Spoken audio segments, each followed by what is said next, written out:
I'm Kayla Ali, and this is the Ali Perspective. And welcome back, you guys. Okay, let's start off with how the college football season ended. We ended with Ohio State winning the Natty. Now, when Ohio State and Notre Dame was slated to be the matchup, I already knew Ohio State was going to win. Ohio State, they just have the higher firepower. I mean, and Ohio State proved was when you spend $20 million on your offense, you can win the Natty. And so I guess we're going to see if teams are going to decide if they're going to spend that money or not. Okay, so it's going to be a really interesting offseason for college football.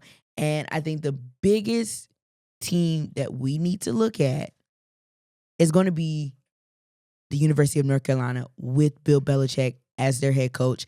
That's going to be very interesting to see how that plays out and how that goes down. Is he going to turn UNC to a powerhouse? Well, we're going to know them for way more than basketball.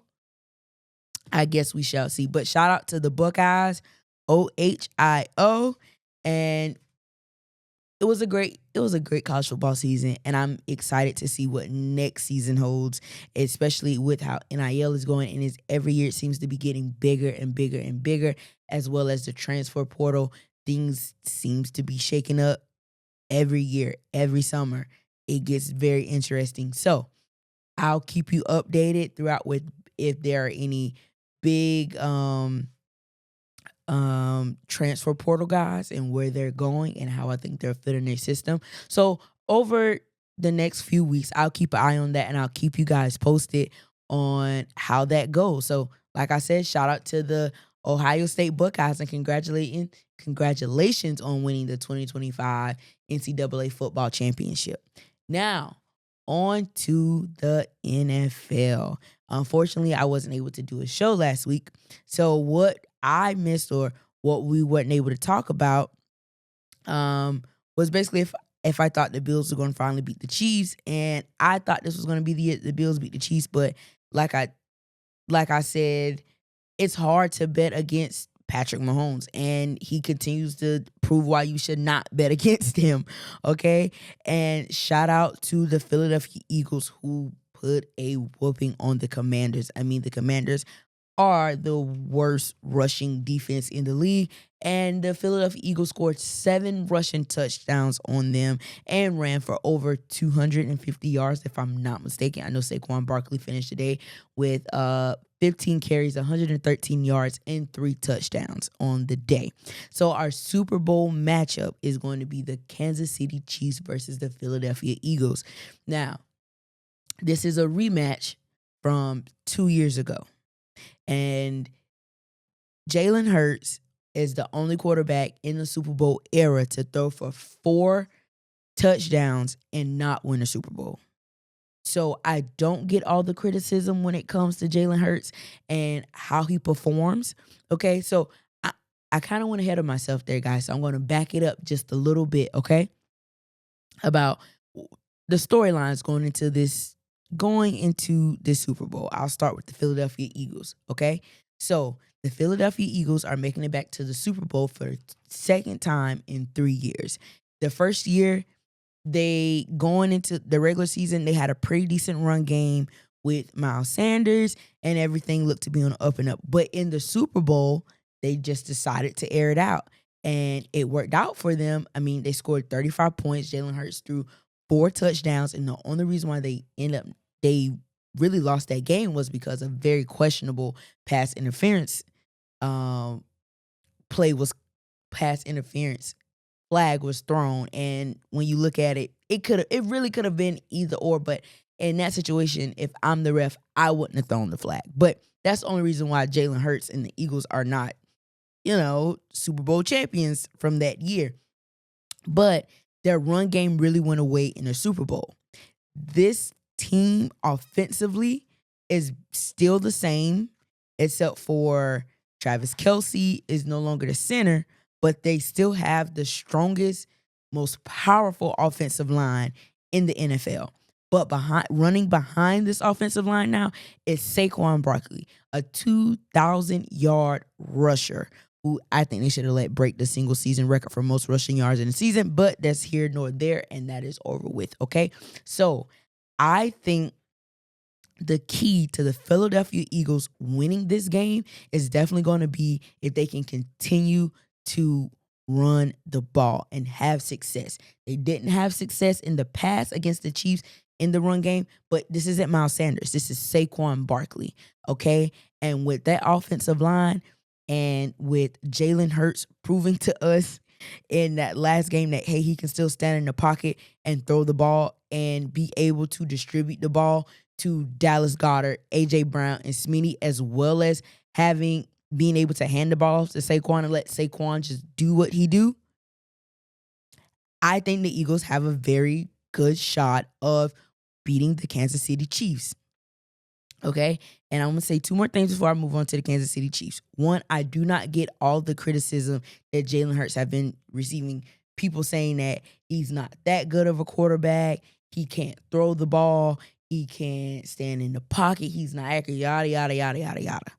All I know is this season, from last season, he needed correct on turnovers. And he has brought that number way down. Okay? And on top of that, he has been able to, when he needs to throw the ball and get the ball to his wideouts, he has been able to. When they need him to make that type of play, he has been able to make that type of play. But when your run game is as good as it is, there's no reason for you to throw the ball 35, 40 times a game. It just isn't. So, of course, his numbers aren't going to be as flashy. They aren't going to be as prominent. You're not going to get him throwing 4 to 5 touchdowns a game. It's just not going to happen because their run game is so dominant. When they need to make a play, they can give it to Saquon. Saquon has, 6 to 7 touchdowns over 60 yards this season? Why you need your quarterback to throw it that much when your running back is doing that and your offensive line is making space for your running back to do that consistently? And I even saw improvement in Jalen Hurts from the LA game to the Commanders game, where when he was trying to extend plays, he just threw the ball away. Whereas against the Rams, he was taking sacks. So I think that even in his improvement from in the playoffs, I think they have a really good shot of beating the Chiefs. And even on the defensive side, I like their defense. They have a swarm defense mentality. This defense is young. The defense from 2 years ago was a little bit older, a little bit more mature and seasoned in their play. But with Vic Fangio at the defense as a defensive coordinator and what he's been able to do with these young players, I think that defense, there's a reason that's the number one defense in the league. That's a reason they have allowed the least amount of points in the NFL. There's a reason they have caused some of the most turnovers this season. Okay? The way when you watch their defense fly around, it's always multiple people around the ball. The way Howie Roseman has put that defense together and then going out and get Vic Fangio to put them in the right spot. I mean, they go out and sign Zach Bond, who was a special teamer for the Saints for about 4 or 5 years, and now he's an all-pro linebacker. Look at the rookies, DeJean and Quentin Mitchell. Quentin Mitchell and DeJean are both nominees for Defensive Rookie of the Year. Slade, he's older, but he's making plays. Like, this is a really good Eagles team, and I think they have a really good shot of going to the Super Bowl and stopping the Chiefs from making history by being the first NFL team to three-peat. Now, switching over to the Chiefs side, they have Patrick Mahomes at quarterback. In the first 6, 7 seasons of his career right now, and I might be messing up on that number, so please excuse me, he has proven to me that you can't bet against him. It's really hard to bet against him. Even though you might not want him to win, it's hard to bet against him because he always finds ways to win the game. Like, if there's any time left on the clock and the offense and Patrick Mahomes, Kansas City's offense and Patrick Mahomes is on the field, I'm like, yeah, they're gonna win. Like they're gonna make the play that they need to make to win the game, and it has not failed yet. Okay, I mean, and their defense, Chris Jones in that middle, he's a game wrecker. He is a game record. Their secondary is solid. They have good inside linebacker play. Their wide receivers make plays when they need to make plays. And their running game is solid. I mean, you got Steve Spagnuolo always makes the right adjustments. He always knows what plays are called, when to dial up a blitz. He knows how to put his defensive players in position to make plays.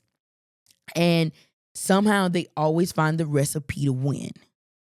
If the Eagles don't get fancy and continue to do what they have been doing all season, I think the Eagles will win the Super Bowl and stop the Chiefs from being the first NFL team to make a three-peat. And I know I said that it is redundant and it is crazy to bet against Patrick Mahomes.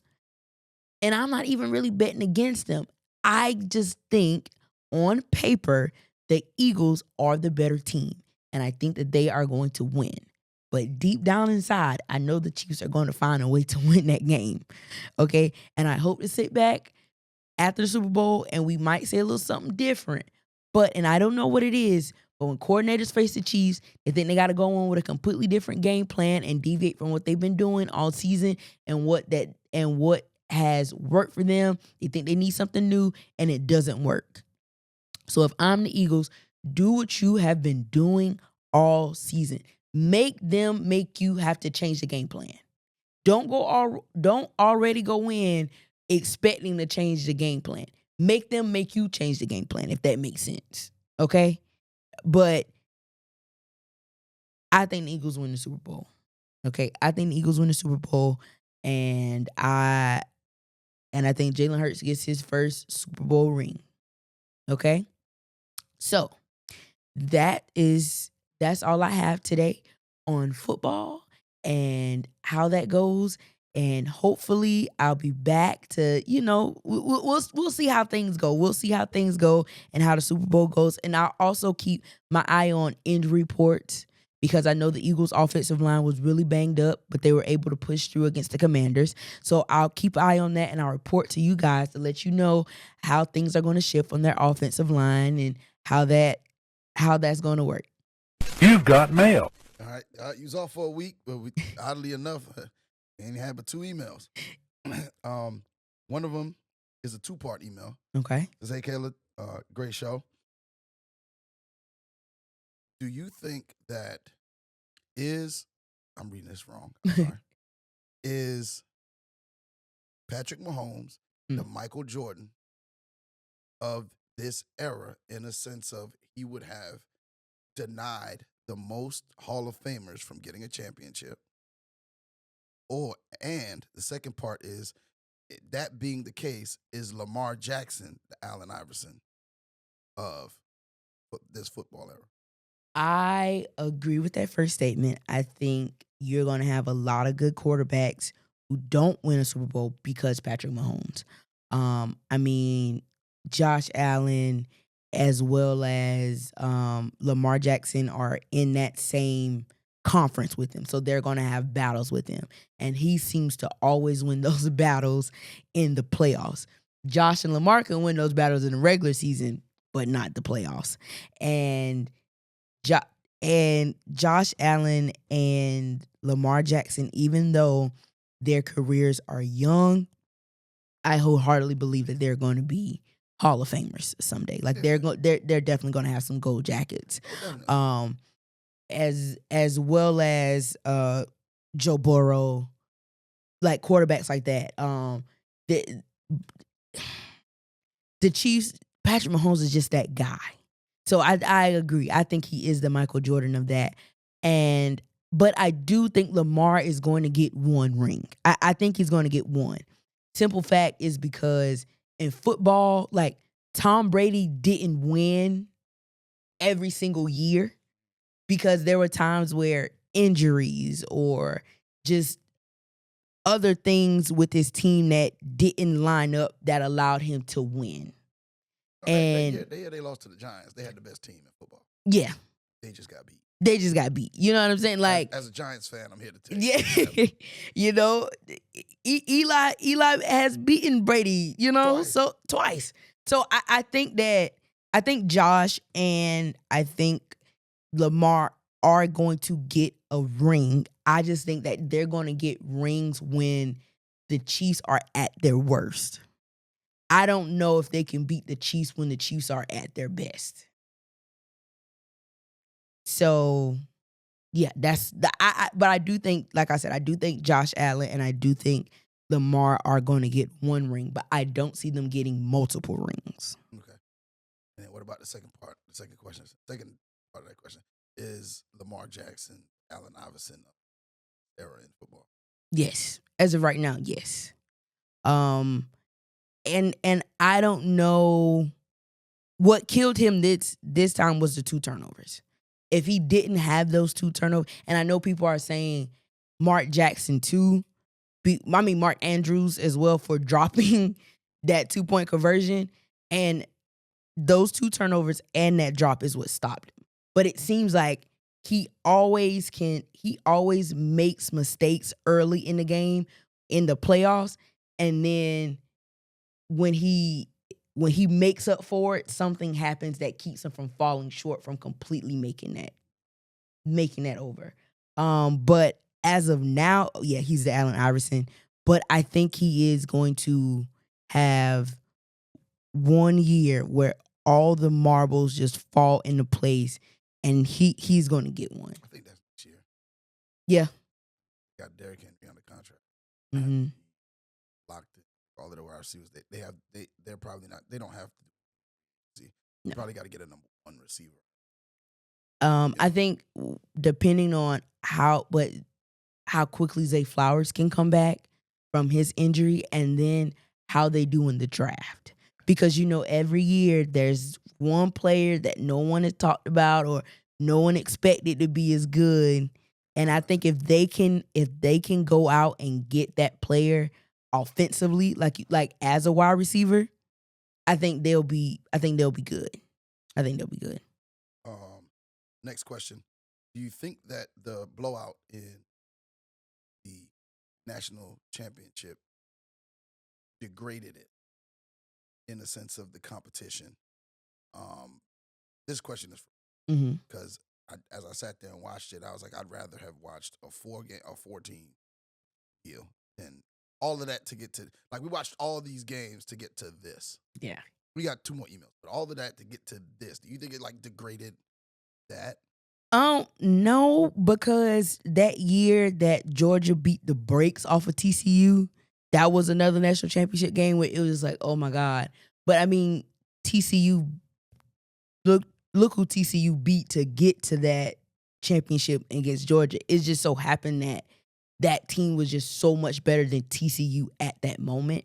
And I think the national championship games, it's always a toss-up of if you're going to get a close game or if you're going to get a blowout, because in college, it sometimes luck is on your side, and sometimes matchups play even more of a critical part in college football than I think in NFL. So I would say no, because we saw a lot of blowouts and then we saw a lot of close games. So the whole playoff, the whole 12-team playoff, it was legit just a toss-up of if you're going to get a close game or if you're going to get a blowout.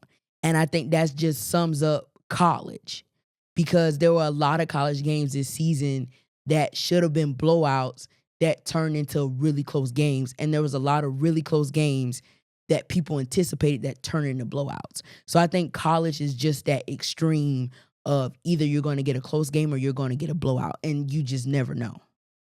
Okay. I got from Richard here, an email from Richard. Hey, Kayla, Georgia fan here. What are your thoughts on Carson Beck committing to Miami instead of going into the draft where he could have been a first-round pick?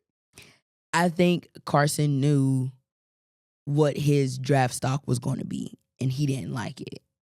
I don't think Carson Beck is a first-round talent. I don't think anybody had him going in the first round, and especially with the injury he sustained in the elbow, I don't think that his last season at Georgia, it wasn't that spectacular. It wasn't like this guy is a first rounder. It didn't scream that. And I think he knew that now. And I also think that he knew he could make more money signing an NIL deal with Miami for 1 year. Now, do I think he's going to be super good at Miami? No, I don't. I think Miami thinks that they have a recipe where they think they can go out and get seasoned quarterbacks to come right in, start immediately, and take their program to the next, get their program up and running, basically. Well, not up and running because Cam Ward did a great job. It just, the defense sucked. And I think they can do that same thing with Carson Beck, but I don't see Carson. I don't even see Carson. Next year, he could possibly be like, there's some improvement there, but like I said, with the elbow injury, I just honestly think he knew that his draft stock was not going to be as high as he thought it was going to be coming into the season. Okay. Well, the $3 million that Miami offered him, that didn't hurt. No, not at all. He wasn't going to make that as a rookie anyway. No. Do you think that the NIL money that the kids are getting in college now is completely eviscerating people wanting to leave early to go to the pros when, the rookie caps are just, you're not going to get paid $3 million for 1 year. But in essence, 10 games, 10, 12 games, rather than 500 or maybe $1 million for 17 games, those of which you might sit the bench. Absolutely. I mean, I think before NIL, you had a bunch of guys who were like, I could stay and improve my draft stock, but then I'm afraid of getting hurt and then me losing out on money, or I'm afraid I don't have such a good season as my junior year, so I'd rather go out now and then see what money I can make. But now with NIL, no. If I know I'm not where I need to be and I can stay in college and improve on that and make more money than what I would on my rookie contract, a lot of people are staying. A lot more people are staying. And then you got to think, this money isn't going to be taxed as heavily as it would in the NFL, because how they're structuring these NIL contracts is not like you're getting the $3 million from one place, which in the NFL, you're getting that $3 million from the organization, and they're going to tax that out of one thing. Whereas they're spacing those kids' money out, so they aren't taxed as much, and they're getting way more money up front as opposed to going to the draft. So of 100%, unless you undoubtedly know you were going to be a first rounder after your junior year, those are the players that after 3 years, they're out, they're gone. But the ones who are on the fence, they're staying a lot more. Prime example, Cam Ward could have gone in the draft last year, and I think he would have been drafted. Probably, I would say he would have been drafted in late third, early fourth round, coming from Washington State. But when he realized that, hey, Miami's going to give me $3.5 million, I can stay and improve my draft stock. Now people are talking about him being the number 1 draft pick or a top 3 draft pick. So that signing bonus, like, he stayed to make an extra $3 million, and that extra $3 million that he made can easily turn into a $20 million signing bonus with him being a first round, top 5 draft pick. So yeah, a lot of these kids are going to stay in college longer because they'll be able to make money and turn that money into more money. That's the thing. I think that's the major part, is that they're taking that money and turning it into more money. All right, we got a Pittsburgh fan asked, Russ or Fields, who you keep? I think you look to the future and you hand over the keys to Justin. And I think you tell Russell, we would love for you to stay, mentor, but it's Justin's team. Because you have to start looking to the future. And I love Russ, and I want Russ to have success. I really do. But Russ is also 37 years old. You ain't got much longer. The Steelers just need to hand over the keys to Justin, build around Justin, go out, get another wide receiver, continue to build your offensive line. Go out, you draft defensive players really well, continue to do that, and then you build from that. But Justin is your guy. I don't think you're going to find your guy in the draft this year. I don't think. I think the best quarterbacks are going to be taken quick, fast, and hurry. And every year the Steelers are down in the 20s. Yeah, they are picking. I can tell you right now, they are picking 21. Yeah, no, you're not going to find your franchise quarterback at 21. Not in this draft. Not in this draft, you're not. I say, even if you do decide to draft up to make a trade and possibly get higher, I wouldn't even go for a quarterback. I think you go with Justin Fields. I think if you trade up, you're going to get a wide receiver.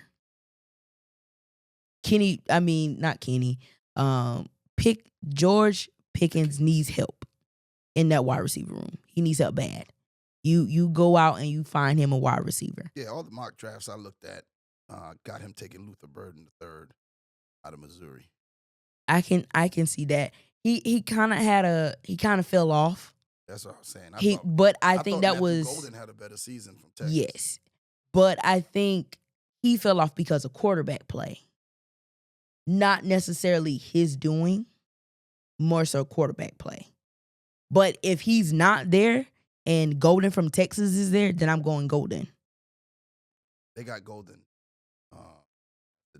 picked right after him, actually, by the Chargers. So I just because for the Steelers, that's 1A and 1B. 1A, 1B. Yeah, but I don't think either one's a franchise receiver though.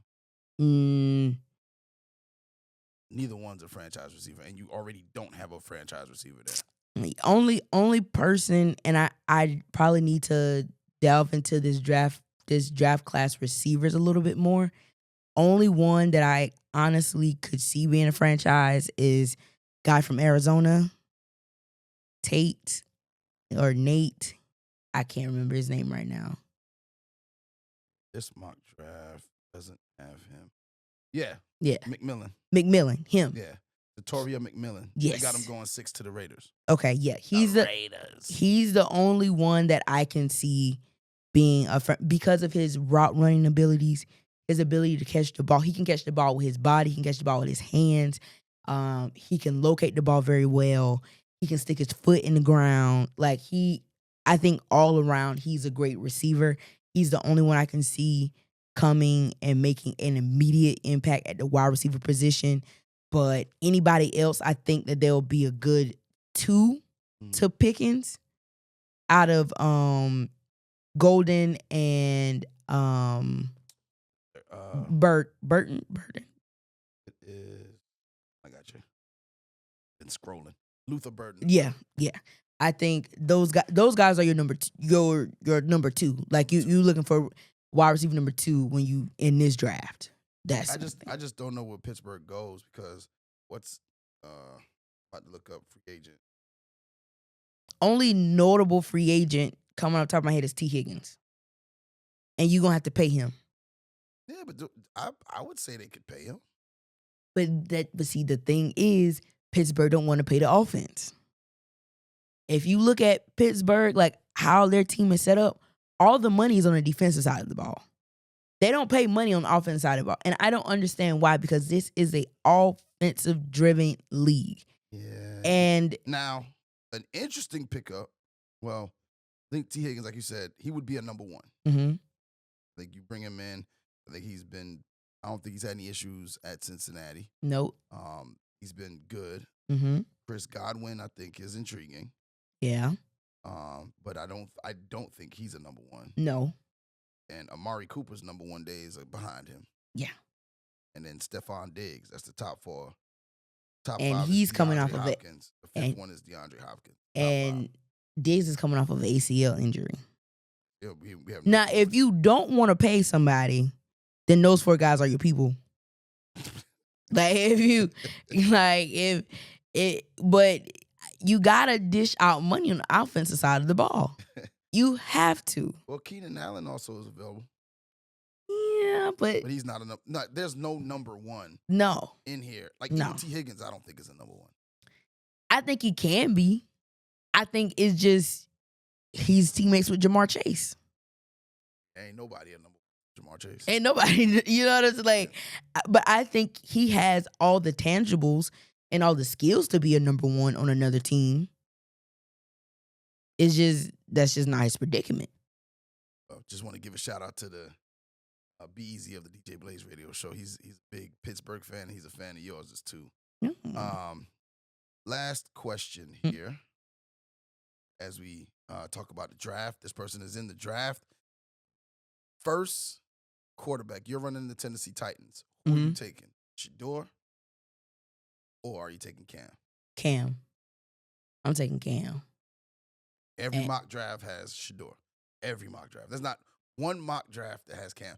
But I trust you more than I'm going with Cam just for his ability to his poise in the pocket or his ability to make the right play. And throughout the season, I saw him get better at that because he would play hero ball and try to make that play. And I think that's why people don't have him as the number 1 is because in the beginning of the season, he will make that throw across the body that they tell all quarterbacks not to make, and it will get picked off. But as the season progressed, he stopped making those plays and started making the right play. Shador, the reason why I don't have Shador number 1 is because I don't know what Shador is like without his dad as the coach. I think that's the crapshoot. Like it's like what's he gonna be like if his dad is not coaching him? And I don't think this kid is a prima donna like how some people try to portray him in the media. I think that I think he's a student of the game. I think he's a good quarterback. Like to me, they're 1A, 1B. I think whoever this is a win-win. Win-win. Right now, like most mock drafts have him going 1 to the Titans and Cam Ward going 3 to the Giants. Now, as a Giants fan, I like that. Mm-hmm. Although my thoughts would have been take Travis Hunter at 3 Mm-hmm. and then take quarterback from Alabama in the 2nd round. Yeah.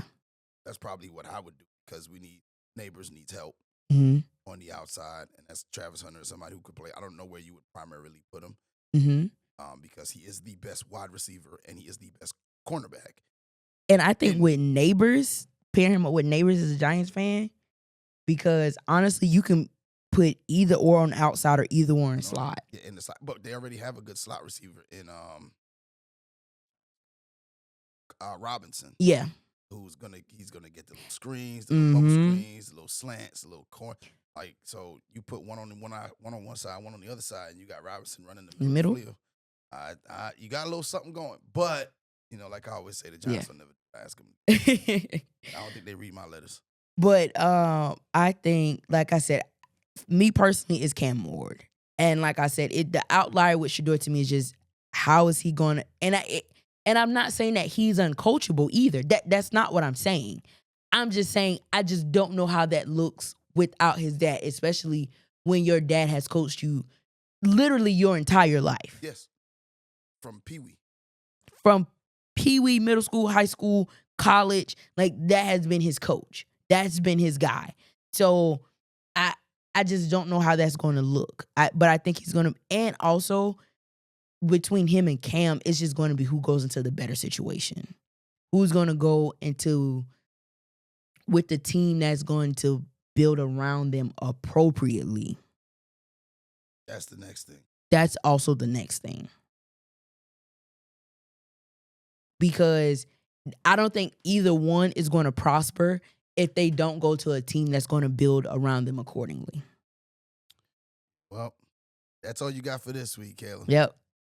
So join me next week, guys, as we dive into what to expect. Well, like I said, I'll come back with some injury reports so we can kind of see how things are looking for the Chiefs and the Eagles. And next week we'll dive in a little bit into about basketball, and I'll check in so you guys can see how the new women's basketball league is doing, how ratings are, how coaching is, who's leading the league, all that good stuff. Okay, so once again, I'm Kayla Ali. This is the Ali Perspective, and make sure you like, comment, subscribe, and email me your questions, guys. I love answering them. See you next week.